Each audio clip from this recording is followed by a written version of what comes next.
Aquela frase lá que fala, né? Enquanto você não trouxer o seu inconsciente pro seu consciente, ele vai ficar dirigindo a sua vida e você vai chamar de destino. É sobre isso, É né? sobre Você isso. não tá. A criança interior vai existir na nossa vida até a gente morrer, né? E essa criança interior, dependendo de como ela viveu nessas primeiras experiências da vida dela, referência com os seus cuidadores, né, com os pais, se colocou nela autoestima ou não, né? Se ela passou por momentos de muito sofrimento, como ela referenciou o que é relação, o que é amor, o que é cuidado. Tudo isso na criança, né, que tem todas as experiências. E aí, quando é criança, só sente, né? Ela não tem a nossa lógica quando a gente é adolescente ou adulto, a nossa interpretação da vida, né? Que consegue entender, meu pai tá assim por causa disso. Não, quando você é criança, você só sente, você não tem entendimento, você não sabe o que é o mundo ainda. E essas experiências marcam muito forte dentro da gente. E aí é isso, essa criança interior, as nossas atitudes da adolescência e da vida adulta, elas vêm em decorrência dessas experiências da infância. Então, se essa infância foi turbulenta, São a sua sintomas. vida adulta também vai ser, cara. E aí que tá, você não consegue entender porque tá muito no campo do inconsciente. Então, assim, a análise é voltar para isso daí, é ver o que essa criança passou para tá tendo esses movimentos nesse presente, né? Sim. Então, Marquinhos, o sintoma, né? Na verdade, é um sintoma de algo que aconteceu no passado. No caso, a criança interior. Em que momento, assim, a pessoa ela começa a demonstrar, às vezes numa terapia, que ela tá falando muito, assim, de uma parte mais infantil dela, que você consegue perceber que ela tá... Que o que tá pedindo espaço ali mesmo é aquela criança que ela não quis dar espaço. Então, o sintoma, é sempre importante pensar assim, o sintoma foi o recurso que a pessoa conseguiu encontrar para se organizar na vida, para estar na vida. Então, a gente sempre olha para o sintoma sempre nessa perspectiva, né? Sempre a gente tem esse cuidado de mexer com o sintoma porque ela está estruturada, ela se organizou a partir daquilo. Então, se ela precisou se organizar a partir daquilo, a gente precisou entender por que ela teve que usar aquela estrutura de organização. O que no ambiente dela não estava, não favorecia ela ser quem ela é, né? A gente fala de um verdadeiro self. E a gente vai perceber isso, quando a gente percebe a criança interior, é no comportamento repetitivo que a pessoa tem, e ela reclama de um comportamento, ela sofre com aquele comportamento. Então a gente vai perceber claramente que ali tem alguma coisa que ela não pôde viver, ou que foi sufocada, em que ela precisou encontrar aquele sintoma para se defender, para se proteger. Então a gente sempre observa nisso, a repetição que ocorre na pessoa. Então a pessoa chega um dia, fala de uma coisa, amanhã fala da mesma coisa, e da mesma coisa, da mesma coisa, você vai perceber que ali está o sintoma. Então, a partir daquilo, você vai perceber assim, do que ela está se defendendo, por que ela não pôde ser ela mesma. E aí você investiga, aí você vai perceber, olha, eu quando criança, eu queria falar alguma coisa para meu pai ou para minha mãe, e eles me sufocavam, não deixavam me expressar, então eu fui me recolhendo, e me recolhendo foi a maneira que eu encontrei para sobreviver àquele ambiente que não era acolhedor.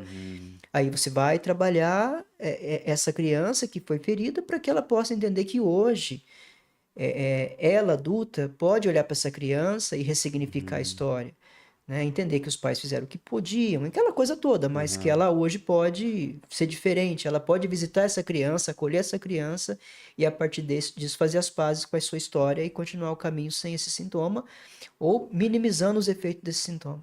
Aquela frase lá que fala, né? Enquanto você não trouxer o seu inconsciente pro seu consciente, ele vai ficar dirigindo a sua vida e você vai chamar de destino. É sobre isso, É né? sobre Você não isso. tá partindo de uma escolha consciente, você tá partindo de uma escolha através de um sintoma de uma ferida, né? Isso. Tem alguns sintomas que aponta mais que o problema pode ser ou com o pai ou com a mãe? Característico? Ou é relativo?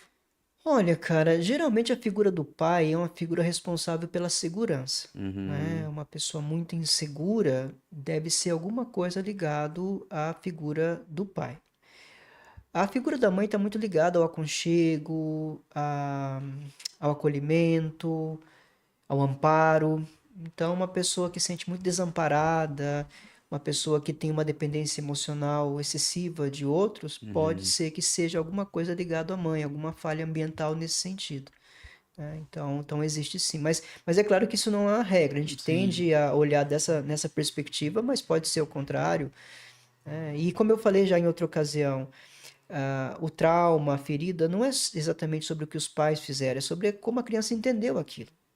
Às vezes o pai e a mãe tá numa intenção, nada para machucar, só que a criança entendeu né, experimentou aquilo de maneira, e aí acaba tendo essa marca que vai para a vida e depois graças a Deus dá para curar, dá para tratar e transformar a realidade. Ô, E, Rei, foi assim. e isso daí que você falou, né, sobre o pai e a mãe, né? Algo que é interessante também da gente colocar, que até o Freud fala assim, né, que para cada época há o seu sintoma. Então, por exemplo, né, quando fala figura masculina e figura feminina, né? Isso aí, figura masculina e figura feminina, tem um contexto cultural e social muito forte também, né?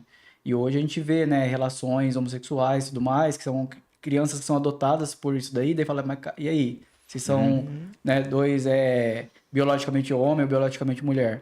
Então, assim, tem tudo isso aí. É interessante entender isso também, porque a gente tem que entender o sociocultural também. Porque daí é uma outra realidade, é uma outra psique de uma criança que nasce num contexto assim. Para também entender isso daí. E é até interessante, né, que você pega os livros, tanto do Freud, Jung, essas pessoas, eles vão explicando a complexidade humana, né, do homem e da mulher através das experiências que eles viveram naquela época. Então você vê muitos textos do Freud, bem machista, né, assim, tudo mais. E a gente tem que também estar entendendo isso como psicólogo para saber que hoje é uma outra realidade, é um outro contexto de família, sabe? Então tem que estar embasado por tudo isso para a gente também poder estar fazendo um bom trabalho, uma boa escuta na clínica, né? Agora, pegando sobre a pessoa que, na vida adulta, ela sempre acontece a mesma coisa, né? Que fala que é destino, Repete. Repetições. repetições. Em que momento a pessoa, um exemplo, ela tá passando por uma situação, tá no terceiro casamento já e passando, tipo assim, a terceira vez pelo mesmo conflito. Quando fala assim que ela tem um ganho ficando ali, o que poderia ser esse ganho? Foi o aprendido, foi o familiar, foi algo que ela viu na infância o pai fazendo com a mãe e aí ela busca isso na vida adulta? Tô dizendo assim no sentido do relacionamento tóxico. Qual que é o... Quer falar, Marcos? Falo. Então, quando a gente fala de ganho, significa que mesmo no sofrimento, ele vai ter algum ganho vai existir naquilo, não é? Por exemplo, uma pessoa que se coloca como muito deprimida, não estou dizendo que a depressão seja uma coisa que a pessoa causa, né, ou que ela escolhe, mas em algumas situações, mesmo não escolhendo isso, o ambiente dela pode ajudar ela a permanecer nesse lugar, porque às vezes a pessoa não é ouvida por ninguém, né? E de repente, porque ela está naquela condição, ela começa a ter um pouco mais de cuidado, de atenção das pessoas. E às vezes a pessoa fala, nossa, eu nunca recebi isso e estando nessa condição eu recebo. Pode ser, não é que isso é exato, mas pode ser que a pessoa fique até naquele lugar. Agora, em questões mais amplas, assim, de repetição, é porque é familiar.